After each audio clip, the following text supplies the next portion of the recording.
Good afternoon. It's the curly head talking to you from the Bright Orange Swing on the 3. I'm thinking today about basket cases. I have had many days in my life where I have felt like a basket case.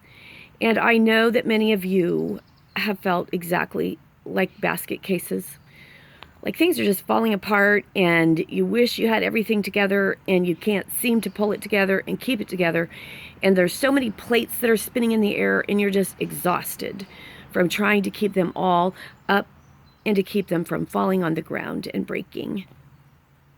Especially when it comes to your children. If there was ever one thing I wanted to be perfect at, that I wanted to get completely right, it was being a mom. And if there was ever a thing that made me feel incompetent, unqualified, incapable, and like a failure, it was being a mom. This little message today is for the mother or the father who is struggling over a kid, and it can be a kid of any age. You might have a prodigal son or daughter, like I do. You might have a child who is struggling with physical illnesses, mental disabilities. There are so many ways that our children struggle. And a parent, a mother, always will feel it. There is one mother that I look at as the gold standard. She lived in ancient Egypt, and her name is Jochebed. I think that Jochebed's story is so powerful. As you will know, most of you will know, she's the mother of Moses. And at the time when her son was born, the king had declared that all the baby boys from the age of 2 on down were to be killed. And Jochebed couldn't abide that, so she hid him. And then she did something incredibly brave. She wove a basket for her baby, and she took the basket down to the edge of the river, and she tucked her helpless infant into the basket, and she pushed it out into the water, the edge of the water, and she walked away. She stepped back, and she trusted her baby in that basket on the waters of the Nile. I spent a lot of time thinking about Jochebed and about baskets and our cases that keep us awake at night, our cases that make us feel like failures, that make us lie awake reviewing all the worst case scenarios. For me, in my life, it is fear, usually fear, that has kept me from being able to do what Jochebed did, to lean down and to tuck my child into the basket, to nudge the basket onto the river, and to step back and take my hands off. Fear, just so much fear. And in my fear, my hands would clench and grip and grasp and try to hang on. And so I would try to control. I would try to control everything. I can't let him fail. I can't let him drop. I can't let him mess up. I can't let him take consequences. I have to manage his actions. I have to manage his choices. And as my fear became control, the control would strangle and smother and stifle and hinder our relationship. And it hurt him and it hurt me.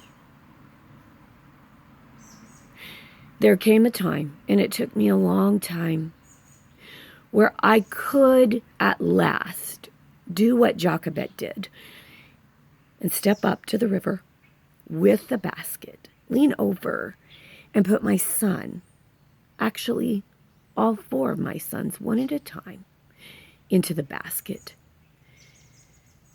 And then to nudge it out onto the Nile. Why and how could I do that? Why and how could Jochebed do that?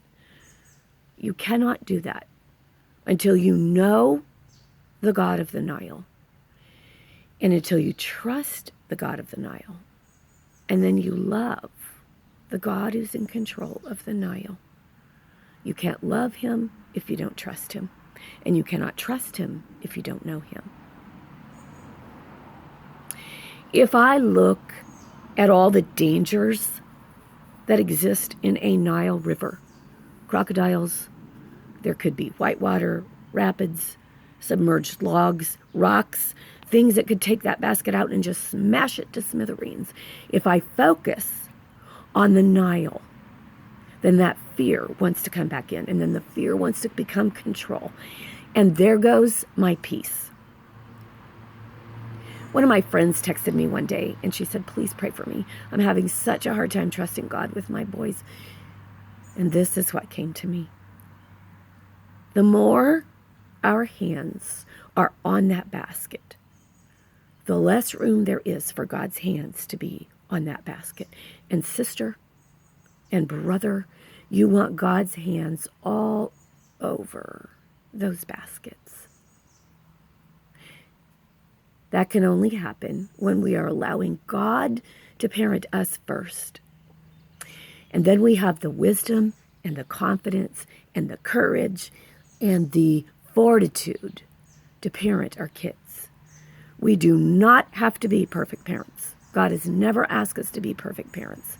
And here's why. Because we have the perfect parent.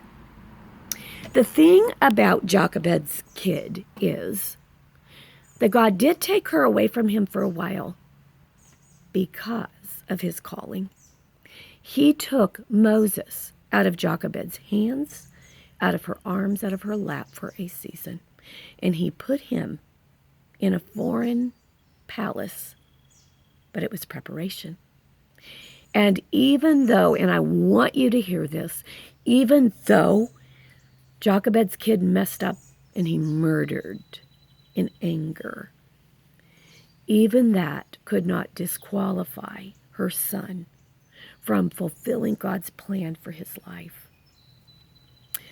So if God could use Jochebed's messing up kid, then I know that God can use your messing up kids, or your injured kids, or your struggling kids. And I know that he can use mine. This is how we can know that it is safe, and it is reasonable, and it is wise to trust the same God that Jochebed trusted. This is why we can be the best kind of basket cases, and we can lean over and put our cases in the basket, step back with our hands completely off and open, and trust the God who is God over the Nile and over everything that our children will encounter. If Jochebed can do it, then I can do it. And if I can do it, then you can do it too.